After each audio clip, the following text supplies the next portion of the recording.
Welcome to the Non-Essential Podcast. I'm Steve Gibson. I'm Ben Mallock. Merry almost... It'll be after over. Christmas. Yeah. Yeah. Merry after Christmas. Yeah. I hope I don't you know caught if any of Santa the, in a bear trap. Don't know if any of the other holiday season, religious or non-religious holidays, are still going on Tuesday, because I'm terrible about that. I took a personal holiday for the day after Christmas, so it's Benelux Day. I made the decision because I technically take over the business on The kingdom. January. Yeah. As everything's burning to the fucking ground because the whole industry is in like its worst shape that it's been in like 60 years, so that's fun. But I take over at the beginning of the year, but I was like, it's close enough that I'm going to make the unilateral decision that we're closed both Monday and Tuesday because what's my boss going to do? Be like, no, you're fired. Now I can't retire. I'm like, no, that's not going to happen. Right. So yeah, we're also off on Tuesday. And a big part of that is we were going to have to travel 3 hours each way on Christmas Day to see Tara's family. So I did not want to get back at midnight after being on the road all day and go to work. You guys need to implement some video chat in lieu of travel into your lives. I thought having kids, because we've got the youngest kids. Everybody else that in the family that had kids, their kids are like in their 20s now. So like, I thought that was our like ticket to get out of being like, hey, if you guys want to see us, you're coming this way. Because I have a screaming baby, yeah. But no, didn't work. Yeah. Which is fine, because if they came this way, that means I'd have to have more people at my house, and I don't want to do that. Yeah. But so anyway, I hope everybody had a good Christmas, or bad Christmas, or regular Christmas, or not Christmas at all. If you don't celebrate, that's fine too. At the time we're recording, who knows what fate holds for our Christmases. But I have gotten in the spirit this year. It's the season of giving and taking, and I am taking your story, as we discussed last week. Yeah. I think it's a good idea. We've never serialized creepypasta like that. Especially when you look at it and see, like I said, I don't necessarily foresee us ever getting through all of them, because there's a lot. It was 63 pages. Yeah, I was going to say, like, if you joined us last week, we're reading a Pasta Noir, Dame, Slugs, and the Hatchetman. And we only got through one section out of 12 because we're long-winded, and then the story started, and it was also long-winded. Yeah, and part of it is my brain was fried, so I was being stupid with it too, like trying to read it slow and like this. So just to do a bit of a recap, a man got in a car. Pretty much. It fucking took forever to get to. But what we talked about was that is true to the genre. Noir is all about, exaggerating, dramatizing, metaphors for every fucking thing you say. You can't ever just say like, I tied my shoe. You have to be like, the shoestrings lay like limp spaghetti before I bent down and knotted them more than a Titus, but I don't know. Yeah, something like that. That's you gotta be flowery. That's what I love about the genre. So essentially, this is about. This is the first time I'm actually seeing the creepypasta page. There's like art and shit for it, and it's hilarious because it's like Detective Chris Priest, and it's just like the brother from Prison Break. Not a bad casting choice in this.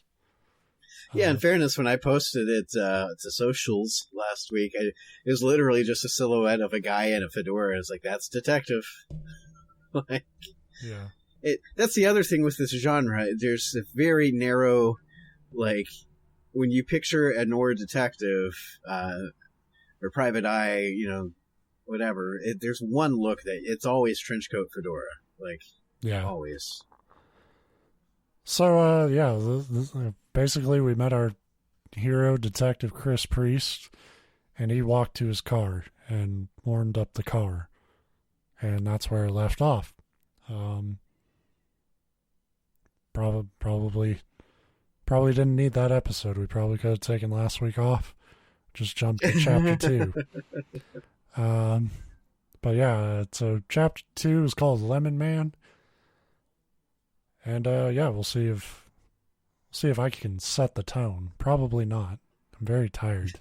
I don't really want to try. Yeah, that's a common theme. As we were just discussing, this episode will be after Christmas. We're recording this just days prior to Christmas, so we're all fucking burned out. Yeah. Yeah, this is before the fucking barrage. Okay. me, no. The King William District was a historical neighborhood. It had all the charm of LA's Mulholland Drive at sunset. Chris walked up to the beautiful Victorian home nestled deep within the cozy, well-to-do suburb. The scene was taped off. CSI was in and out of the home. He made his way to a large covered wooden porch. The outside stucco walls were covered in thick green vine, dormant, snow-covered, bougainvillea vines surrounded the outside property line. The lot in general was immaculate. Someone put a lot of love and money into its overall look and upkeep. Chris carefully walked up the steps and under the yellow tape to meet with Michael at the door. "Hey, good morning, old man," Michael commented upon seeing Chris make his way carefully up the steps. Oh, God, I don't want to read this. Motherfucker. "Good morning, young Padawan," Chris responded to Michael, who was 10 years his junior. Okay, they've completely lost the Noir vibe here in the first paragraph. Padawan? Come on, man. Especially since we were joking that the first part of this was him walking to his car, which it was. That was the action sequence. But most of the bulk of it was talking about how he hates talking to people and, is antisocial. So, to see him, kind of, throwing around nicknames like this doesn't feel like it fits to me. Yeah, and it's if you're doing a fucking Noir story, it's if you're working with a younger partner, you call him Rookie. Even if he's been with the Force for 10 years, you call him Rookie. Or Rook, something, some take on that. Or what do you want, if it's in Texas, maybe Greenhorn you can use, maybe. Yeah. All right. Chris was a mess, but Michael thought the sun shined out of his ass, though he'd never admit it. He'd rather bust Chris's balls. He learned a few things from his mentor over the past 2 years, things that have saved his skin more than once.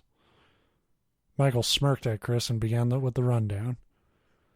"The medical examiner is inside. We got a 1 Max Von Drack, Caucasian male, age 68. His throat was slashed, his eyes gouged out, and placed into his mouth.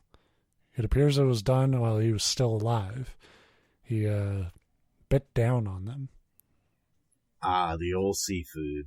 The Vic was also clenching a lemon in his right hand. He squeezed the shit out of it, too. Chris, being the smartass he was, couldn't resist. "You don't think he was making lemonade, do you, detective?" Really? This is the fourth story in a row, I think, where a character says something that's supposed to be I couldn't resist this great joke, and then it's just the most lame thing you've ever heard. Yeah, you're trying to hit that fucking, CSI Miami transition. Yeah, and it's this would just be 4 people staring at you what the fuck? Really? That's just wrong, man, Michael said with his eyebrows raised. How would that even be wrong? Because that's just wrong, because you show some respect to that lemon, man. It's an innocent lemon. The guy's dead, and you're sitting over here inferring that he was making a deliciously refreshing drink. Where's your decency, man? Don't be a piece of shit, Chris. He was clearly about to shove it up his ass. I used to think the sun shined out of your ass, but after a remark like that, Michael said with his eyebrows raised. Anyway, he also has something carved into his left arm. A link to a website. I took a pic and tried clicking it. I took a pic and already checked it out. It's a link to a horror fiction website called Scary Pasta. Scary Pasta? I like that. What the fuck is that? I like that they're changing the name of Creepypasta as if they're avoiding a copyright thing. Yeah, it's like, you could call it Creepypasta. It's alright. Nobody owns the rights. Scary Pasta? What in the fuck is that? Chris asked with an expression like he just smelled something rotten. We should have him on the show. This Chris guy. He's got some pretty quick wit. Yeah. Michael raised his eyebrows. Yeah, scarypasta.com. It's a horror fiction website where writers post all kinds of short horror stories. It has quite the cult following, apparently. The link is to a story called A Tale of Him Holding a Lemon. Chris laughed. Are you fucking for real? He shook his head and looked Michael right in the eye. Well, take me to the stiff.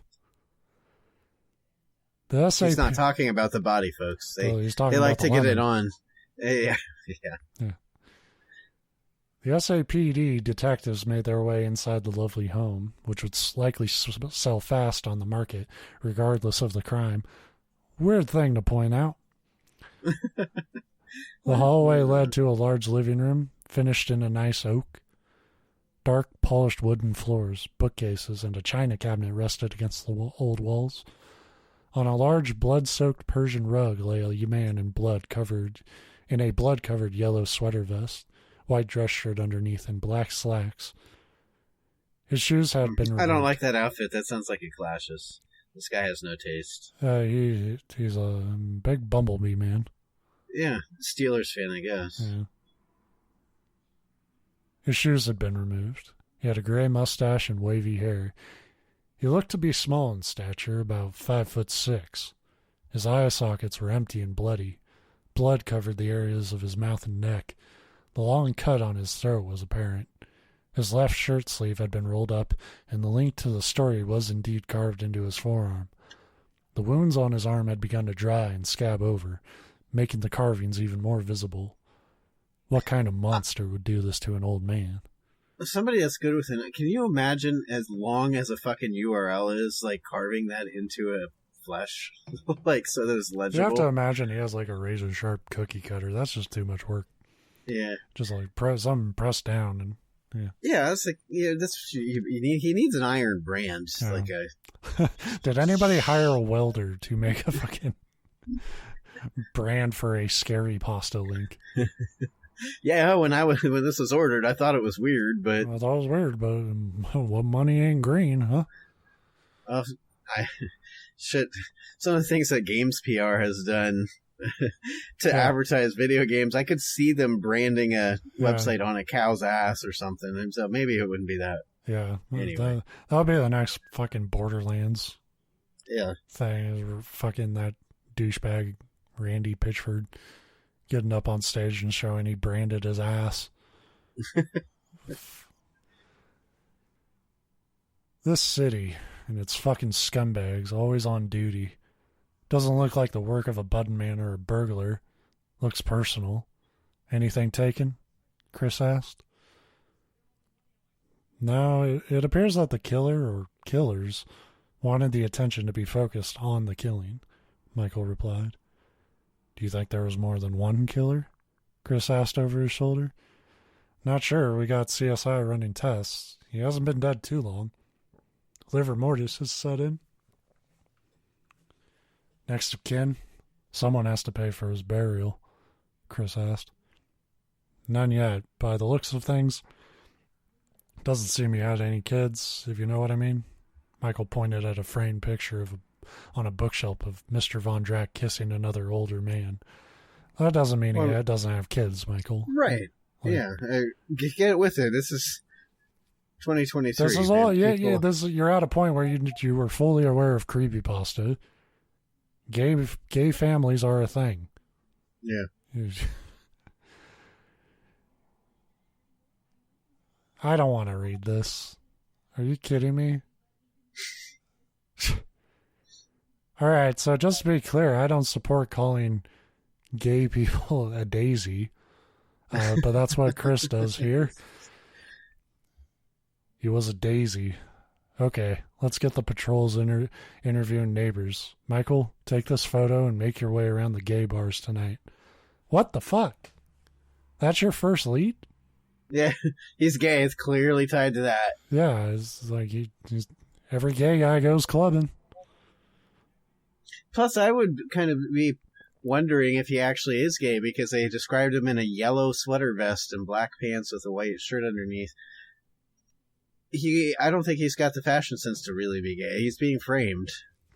Like, they dressed him up in a lemon colored outfit. That's true, because it's about the lemon man. So yeah, don't wear your lemon. That'll be the moral of this story. Or maybe he was the lemon. He worked at a lemon stand, not selling lemonade.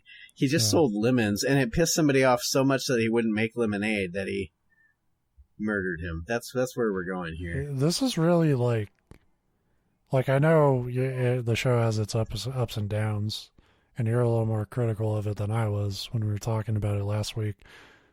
But it shouldn't do it because that's an HBO show that had a lot of thought put into it. But it's like, take that murder story and how they didn't really have much to go on, but they built an investigation out of it, and like how this one's just like, well, it looks like he's gay. Go to the gay bars. Yeah. Although, in fairness, and if you missed that, it was True Detectives what talking about. I would 1,000% see Woody Harrelson's character saying. I mean, they do go to bars and stuff, but that's more about like finding like prostitute communities. Sure, but like I could 100% see him calling him a daisy. Yeah, true. All sorts of stuff. So it's just something about like Chris. He's built up as like Well, he's built up as the fucking Matthew detective. McConaughey, yeah, Rust, and so far he's not had the wit or the intelligence. Yeah, he's definitely more Marty. And then if Marty had a Michael. All right, so Chris tells Michael to go to the gay bars to look for clues, I guess, which I would love if he's like out there with like one of those like magnifying glasses, not actually talking to anybody, just walking around the club trying to... Yeah, I would assume that the first step would be identifying the man in the picture and seeing if they're like a couple. And maybe doing some research into if there's an next of kin. I don't know. Co-workers or anybody that knows. Just hit the gay bars. They all know each other. Yeah. Ah, shit, Michael protested. So, more... It's like, if I go to a gay bar, oh no, I might catch the gay. Yeah, they might smoochy me. Guess what? If you haven't been, gay bars are fantastic because they party all. There was one that we went to in Pittsburgh when I lived out there because like you could go on a fucking Tuesday night at 2 a.m. and there would be parties. I mean. Yeah. And here's another thing with a gay bar that you might find shocking. You can go in there and drink and listen to music and not have to have sex with a guy. Yeah, it's like, this is unspoken rule. Like, I gotta fucking... well, they tricked me into going to a gay bar. I guess I'm going to fucking guess I gotta be the gay. Yeah. It's like, no, that's the thing is like most gay bars are just gay-friendly bars. Yeah, they totally let you be a straight guy at a gay bar. Yeah. That's a thing. You're allowed to do that. You're allowed to hang out, and Michael, you don't have to worry, buddy. You can ask your questions, and I'm picturing him walking in with like his hands covering his butt, like he needs to like. Yeah, he has to put on like a SWAT vest over his ass. And all the guys are just looking at him like, "What the fuck are you doing?" To be fair, it's like we're giving the story a lot of grief. I'm sure there's that type of like. Oh no, yeah, it 100% actually fits. Yeah, it's just very mockable.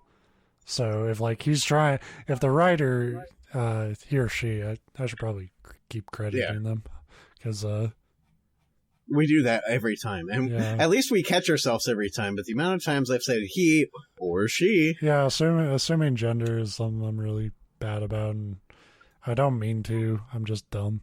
But I'm going to say I'm using the royal he. That means all genders, and then that's actually also sexist. But anyway, this is by Black Number One. We didn't say that at the beginning. So if they're just trying to, build up that sort of environment, it's like, and True Detective did the same thing. We talked about it ad nauseum last week about it's a story about two guys who are kind of always pieces of shit until they sink their teeth into a case. Right. And that's the thing too. I'm not one of these people. I see so many people online where if an author references a character that's like a bigot or something, they're like, this author's a piece of shit. I'm like, you have to depict bad people. It doesn't necessarily. There's a difference, and a lot of times you can kind of tell if they're just talking about people that are bad or if they're like promoting those ideas. Yeah, and I think it's a really important thing to confront in writing because we're surrounded by prejudice all the time. We have prejudice inside us, which, like, even if you're not consciously aware of it, it's there. And telling these stories and sort of, like, I get there's kind of this worry of, like, oh, you might normalize it and make it seem like it's okay. Yeah, that's the thing is I'm saying all this. It's very possible because I didn't read ahead, and I don't know if you did or not. It's very possible we're saying all this stuff, and then this author goes on to be clearly. We might hit halfway through chapter 3, realize we're like neck deep in some Trump shit, and be like, nope, I'm out. Yeah. So I guess we're making excuses, and I'm giving them the benefit of the doubt. Yeah. This is about portraying a sort of mentality that exists in a lot of work cultures, but especially police. And you would be naive to say it doesn't. So that's how I'm taking it, but I do not, it's that thing. It's just like, I'm sorry, I'm not into character yet, but I don't like fucking calling a guy a daisy for being gay. Well, in fairness, even a fictional one. We can explain that away. I say he was actually referring to the yellow vest. He looked like a physical daisy, that's what he meant. That would be. Then he should have started it, like as soon as he entered the room. Like, my God, he's a daisy. This daisy's pushing daisies. Yeah, that would be good. That should that's a Noir line. That should be the title of this chapter. Chris looked at Michael and smiled. Hey, grunts do the legwork. You know this, sonny boy. Besides, the daisy in the photo is our prime suspect at this point. So he doubles down. Chris kind of sucks. Yeah. And it's like that line doesn't get a laugh, but he's just, I can't be wrong. Daisy has to be funny. Chris located Mr. Von Drack's cell phone and did a search. Okay, I'll start looking for next of kin. Chapter 3, Murder, Breakfast of Champions. See, that was the best part. That's pretty good. Yeah. It's been 3 hours. I'm hungry. Breakfast, I'm buying, Michael offered. Yes, you are. I bought last time. Chris patted Michael on the arm. I had a cup of coffee, that was all. Michael shook his head in disbelief. Hey, the system works. If it ain't broke, don't fix it. Chris placed his hand on Michael's back, leading him toward the front door. Chris is touching him a lot. Yeah, for being so clearly worried about the gay community, they're very touchy-feely between each other. Yeah, like, there's a lot of sexual tension, I'm just saying. Okay, fine, I'll let you buy dinner, Mike said as he cupped Chris's balls. All right, Daisy, you can buy dinner. Chris looked at the CSI and beat cops and said loudly, "Carry on, my wayward sons." All right, we're back to to quoting songs, motherfucker. The hash house was cheap, dirty, and nearly empty due to the snow. The stereotypical retired guy was there sipping coffee, reading the newspaper, and loitering. It had all the charm of a funeral home. I like that it said the stereotypical guy, not a stereotypical. So it's like there's just one of these guys. Yeah. Like He's he's the ultimate one. Yeah. The air was so thick you could cut it with a machete. Although Chris was depressed in general since the loss of Abby and Connor, he still had a good appetite and the metabolism of a 15-year-old. He wolfed down a grand slam with scrambled eggs, bacon, and pancakes with a glass of orange juice. He was on his second glass while Michael worked on his coffee and a ham and cheese omelet. It was warm inside the joint, and the staff liked having the cops around since the sheer number of daily crazies was something to take note of. So, whoever killed poor Mr. Von Drack, cool name by the way, wanted us to find this story. Scary pasta? Chris asked. Michael nodded his head. Have you read any of this story yet? Chris asked before gulping down some OJ. No, not yet. I figured I'd do that at the station or at home. It looked pretty long. See, that's my guy. Yeah. Although I do also love that I had already had forgotten about that. So you've got a literal website carved into human flesh, but their first thing was, I guess we better hit the gay clubs. Well, let's see if the non-essential guys did a podcast on it.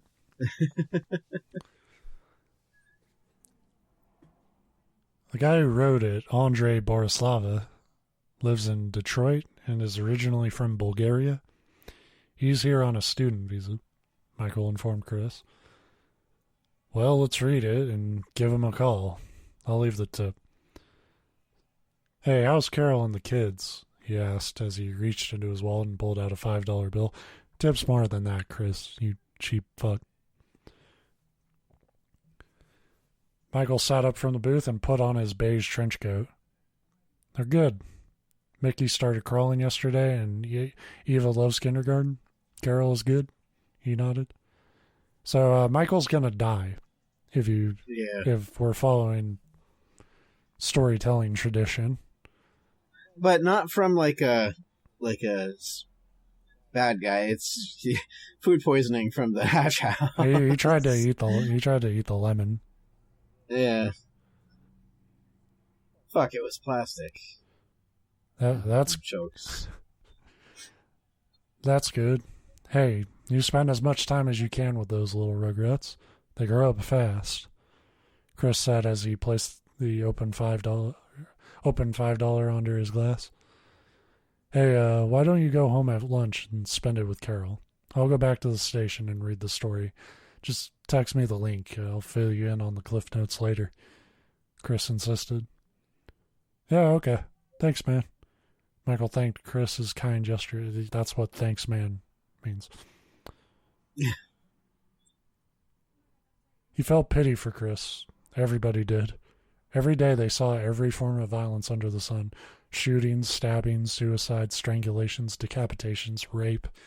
Yet other cops didn't want to imagine, losing their families to the darkness of the streets. Chris Priest had been that cop who had the big prize. Then in a brilliant flash, he lost what was most important. The spark, the fire, that which kept him from losing his marbles after seeing all of the ugly that he had seen, his saving grace. Chris sat in front of the dinosaur of a computer monitor. Curiosity piqued. He shared a dark, damp office with Michael towards the back of the station. It was out of the way, just perfect for Chris. The door was closed. He didn't want any interruptions. Now it's getting weird. Yeah, I still feel like we're yeah, but he shared the office, so I think we're about to get our makeout scene. Yeah. Well, Michael went home, so he's got to do this solo, I'm afraid. Oh, well. He'll be thinking of Michael, though. Yeah. And his family, apparently, because that's what he was asking about. Yeah, How are they doing? What can I get a up-to-date physical description of each member? I usually text my partner after looking at porn, just a screenshot of the porn, like, wish you were here.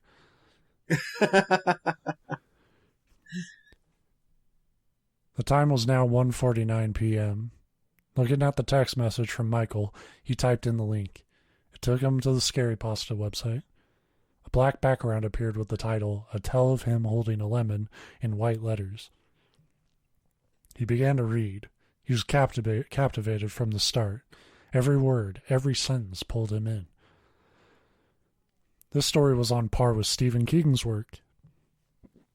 That I do believe. An hour had passed into the story when Chris received a text from Michael. Michael, calling it a day, at the hospital. Ava had an asthma flare-up. Talk later or tomorrow. From Chris, okay, buddy, do what you need to do. Von Drack ain't going anywhere. Catch you on the flip. Michael, thanks. With that, Chris resumed the story with all the intrigue of a child. It told of the writer's horrifying experience of a creepy, Cheshire cat-like smiling man who appeared throughout his life holding up and offering him a lemon. He never said a word, just held a once brilliant yellow lemon, now rotting with the years. It was the same lemon every time. Upon each encounter, the author manages to get away. He traces this man throughout his family history, and after a visit, finds the same man appeared to his grandmother. The pattern continued throughout his life, growing up in Bulgaria until he moved abroad to study in the U.S., which is where he is now. Before he knew it, Chris had finished the story. Highly entertained and completely oblivious to the time, it was now 5:04 p.m. Only then did he realize how full his bladder was. Fuck, I never stay till 5. Damn it. That's the thing. You just did what everybody does, is like find a way to like, take off for 3 hours.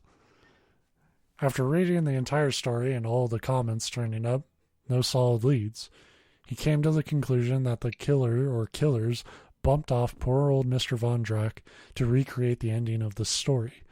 But why? He would start with the scribbler. Hey, Mary, how's it going, dear? I'm fine. Just burning the midnight oil. Listen, I have a lead I want to contact, but need a trace. He's a Bulgarian national living in Detroit on a student visa. His name is Andrei Borislava. Right. That's Andrei, Andrei, Borislava, like it sounds, Borislava. Sorry, I was hoping he spelled out Andre and then just said like it sounds for Borislava. Yeah, it had Borislava, yeah, the hard.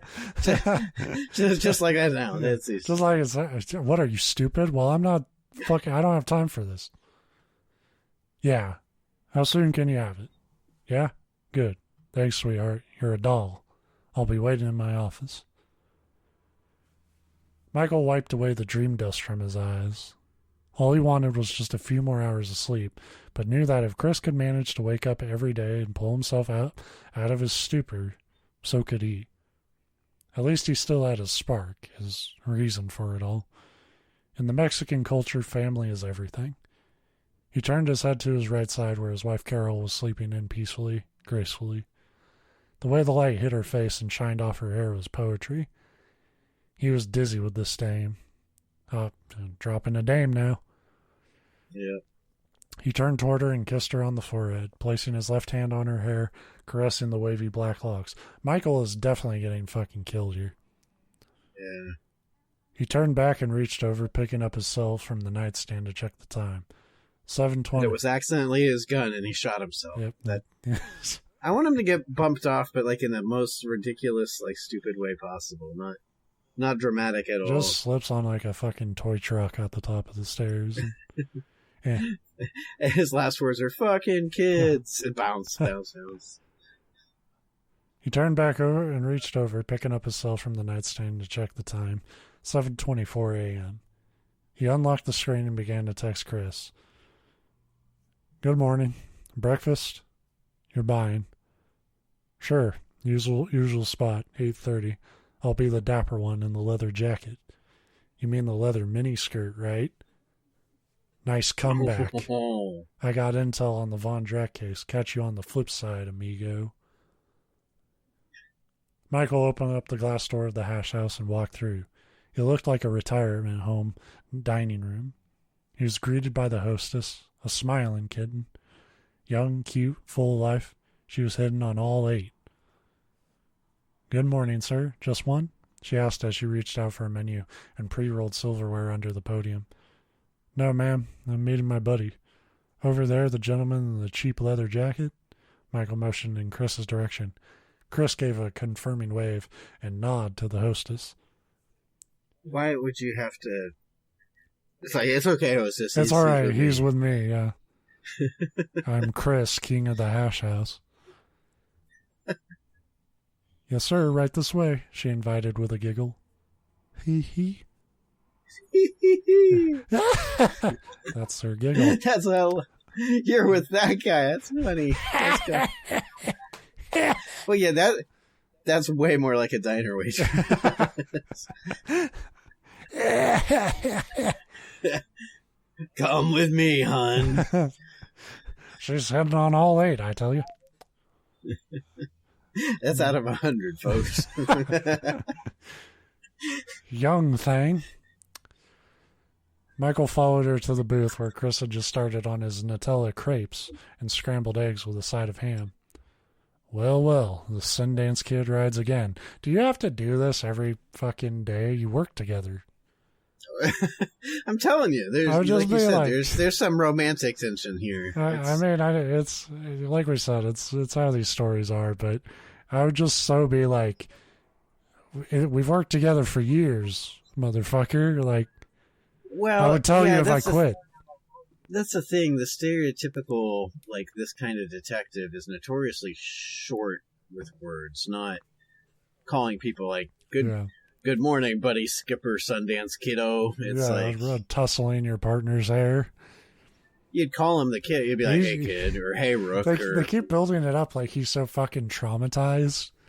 But he doesn't have, like, one negative quality about his, like, demeanor around people, except he's kind of a homophobe.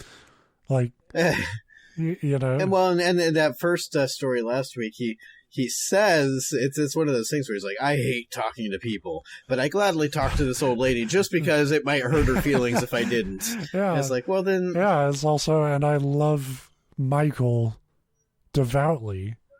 Like, he's like a son to me. Yeah. A son that I touch inappropriately at weird times. Yeah, it's like, you know, it's okay to, like, be like, yeah, I'm the one person he kind of opens up with. But there's, like, nothing reserved in him. There's no, like... Yeah, I tussled his hair as he sat down and moved across. Family died, guess I'll keep copping. Good morning, old man River, Michael shot back. Your server will be right over to take your order, sir. The hostess interrupted before taking her leave. Thank you, dear, said Chris. Chris looked up at Michael and asked, how's Ava? Michael looked at Chris. She's doing better today. Gave us quite the scare. Yeah. Dad had a lemon. Yeah. But I learned from you that you can just move on. Yeah, glad to hear it. Listen, don't feel bad, but I took over for you last night. I tracked down and spoke to Borislava. Read the story too. It was good. Chris explained. He had an alibi. He's in Detroit, which we know. Pretty good alibi, but yeah. Michael pointed that out, so you didn't really do his job. He seemed horrified that somebody would have linked his pasta and use his... Wait, what? His pasta? Michael interrupted as he gave Chris his full attention. Yeah, that's how they refer to the stories. What? Don't give me any grief. They're good. I like them. That should be just like the about description on our show. Don't give me any What? grief. Don't give me any grief. I like them. Chris sighed as he looked Michael in the eye before taking another bite of his ham. Anyway, he wanted to take the story down, and I told him to leave it up. It may draw the killer out again, and we might be able to track his IP address. I told him to write a follow-up where the killer shows up at the police station and says, I did it. Yeah. We'll see if this works. There's definitely that, and, like, you know, we've talked about it many times on the show, but I watch a lot of serial killer documentaries, and there's usually, like, at least a few cases where a cop did something hoping to draw a killer out, where it's like, it probably would have been better to just like take the fucking story down in this case. It's like, yeah, you know, it might not be worth, you know, 3 more people dying. Yeah, we went on the news and said, "You pussy, you can't do this again." Yeah. And then he did it 8 more times. Yeah. Silly, whoops.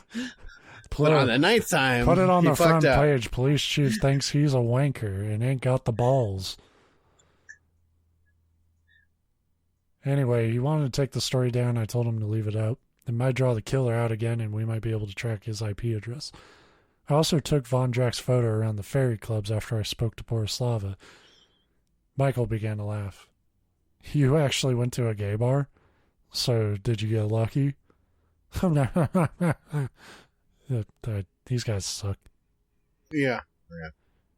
You know, this is going to break off into another tangent on this stuff, but I was talking to somebody about it. These kind of people, it's funny, because they clearly, like, when they think about gay couples, the first and only thing that they picture is the act of sex, like the physical act of sex, which tells me that to them, other people in this world are just sexual partners or potential. Like, that's all they view anybody as. It's like, it's very telling. Which is fine if you, like, look at it that way, but you have to be, like, even about it then, and then, like, not have judgment. If everything's just a sexual toy to you, then, like, why are you, like, giving people grief for, you know, their preference? Their preferences, right. You know, and it's like, I'm not even saying you can't laugh about, like, gay culture shit. Like, you know, I think you can find humor in anything. This just isn't humor. This is, like, really lazy, like, oh, so you talk to a gay guy, you kiss him? It's like real, like, 5th grade shit. And again, I'm not personally getting the vibes that that's like an author thing. It's just that's how they're painting the characters. I could be wrong. Totally. I still feel that way. I still think Chris and Michael end up together after this. Yeah. I mean, you know, that's the thing. Is it?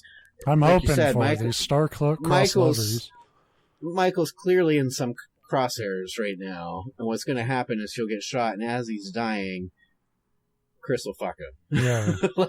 Not even like hold him and profess his love. He'll just be like, "Dude, you're dying. I've got one last chance here. I'm taking your pants off." Yeah, I have one last trick that might save you. That would be a really eerie ending. The beat cops walk in and it's just one detective having sex with the corpse of another. Yeah. Sobbing. I can save him. Let me finish. It's just he's sobbing. The guy's wife's name, what was it, Abigail? Yeah. If you mean did I ID the Nancy boy kissing Von Drack, then yes, I did, Watson. Several people confirmed his identity and current whereabouts, Chris retorted. No shit. Who is he? Michael intrigued. He's one Johnny Aguilar, 54, a retired U.S. Air Force staff sergeant, and recently deceased 8 months ago. Heart attack, Chris answered. He was now halfway finished with his breakfast. Just then, a tall, wiry man wearing glasses approached the table to take Michael's order. Good morning, sir. My name is Abel. I'll be taking care of you today. What can I get you to drink? Yes, coffee, black, and I'll have the oatmeal with mixed fruit, Michael replied. I'm going to order my coffee blue once just to see what I get. You know what? I call fucking bullshit on that. I'm imagining a diner. They have sugar packets and, like, creamer packets there. You're getting it black anyway.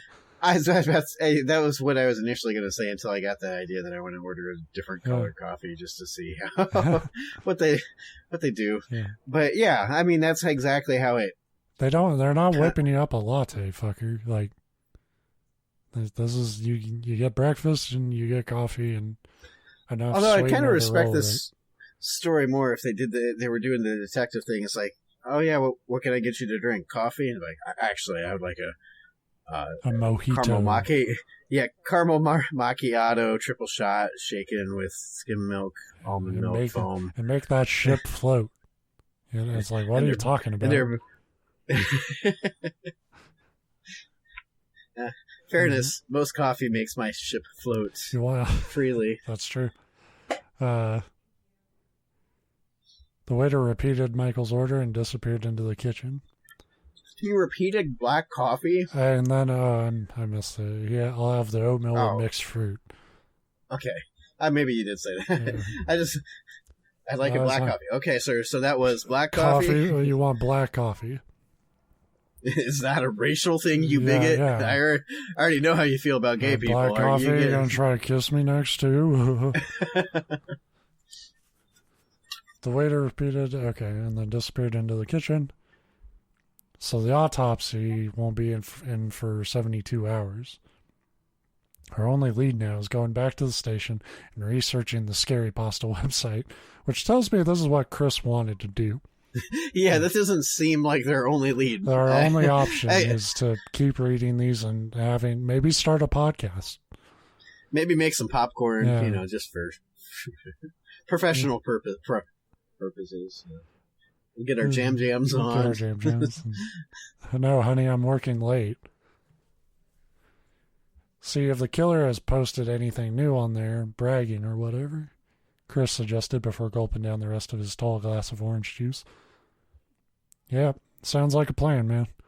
So, how did it go at the gay bars? Anyone try picking you up? Jesus fucking Christ. Let it go. He's very... again, this is coming across as he's kind of interested. Like, he's trying... He's trying to figure out if Chris, he knows he was married at one point, but he's trying to figure out if he's bi. He's like, yeah, any interest there? It Daisy? Is firmly at the point now, I've flipped in like 4 paragraphs. If they aren't gay for each other and like in extreme denial about it, you are beating this fucking thing it's just a dead horse. Like, just stop writing or hook them up.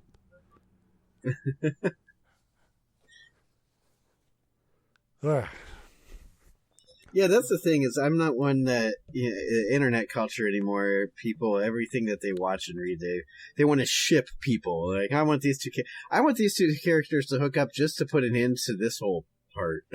Yeah, like, I would love for like them to,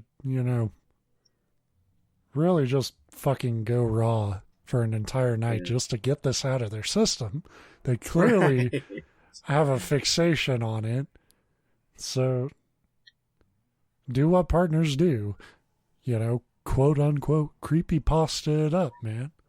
That's what the next chapter is going to start with. Like, maybe we should canvass the gay bars again together. Tonight, are you free? Probably, yeah. You doing anything? I do have a family. Me to pick you up, or they can come.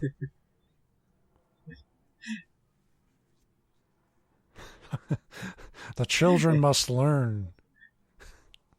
No, it gets to the point where he's lying to his wife, saying that he's going to go just meet an ex-girlfriend just to talk. He's making up the worst possible, like what would normally make the wife. I just want suspicious. like Brokeback Mountain, but instead of going fishing, they're reading creepypastas all night. That would be such a good twist. Like, it would get reviewed bombed to hell on here, on the creepypasta site. But if this just turned into a fucking gay love story, like, it would be magical. What a twist! 12 chapters. Nobody saw that coming. I don't know. At this point, it's like... I mean, I saw it coming because I'm predicting it, right. But... Anyway. And you already got your lead actor, the fucking guy I don't know from Prison Break.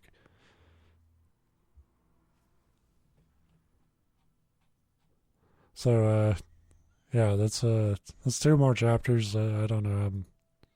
Oh, that's the end of the chapter. Good. Yeah. Because... And the next one's pretty long, so I'm tired. We're all tired. I think everybody's tired. Yeah. I can't take one more comment about. Yeah, I'm just like, God, that's the thing. Like, it's not even getting like more extreme homophobia. It's just that like really like cheap casual homophobia. It's like talking with my dad, I said, it's too long, you know. But it's making it weird because it's not just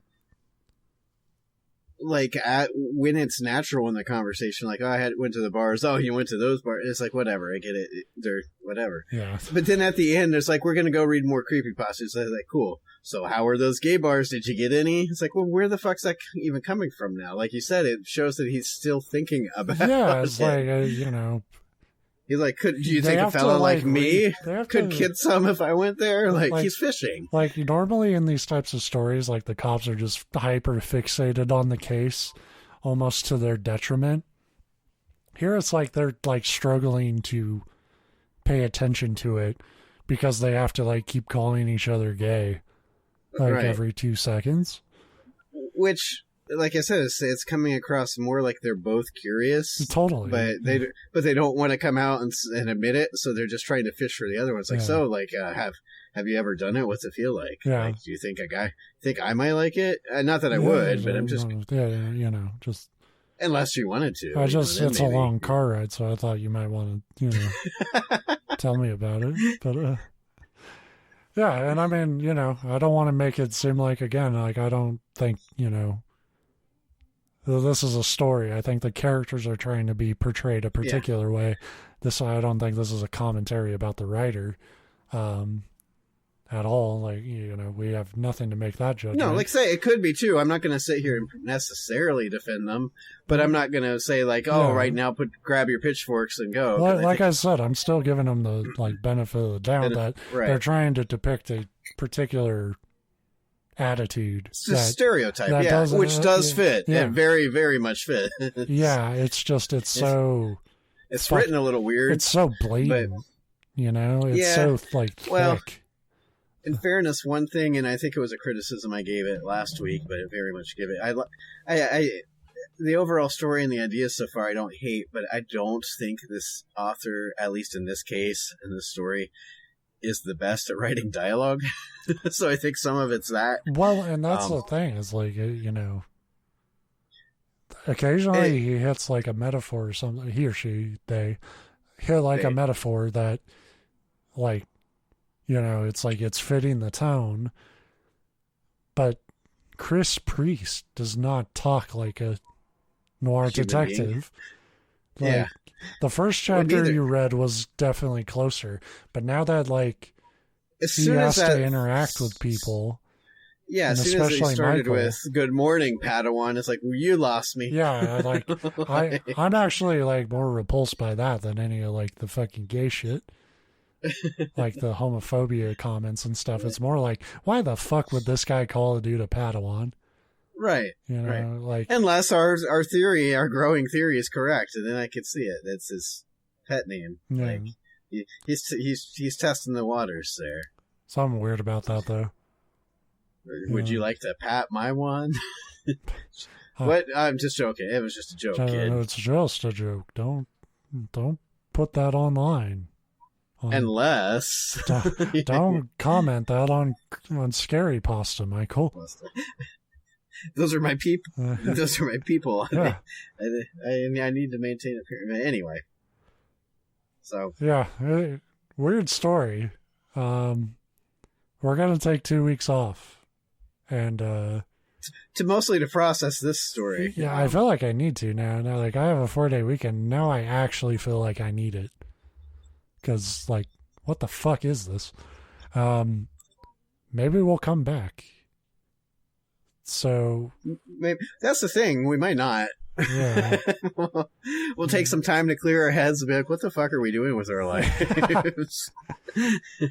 Yeah. So well, I don't know. They've talked them up so much. I might be busy checking out gay bars. I don't know. I mean, you know, well, what were you doing there? Can I come? Oh, I will say I do live in very rural Ohio, and although it does surprise me, and in a very good way, how much progressive attitude has made its way into this area. I am fairly confident there is 0 gay bars here. Yeah. I have to travel to the big city for that, but it's a subculture. It'll find. Like I said, there's nothing wrong with it.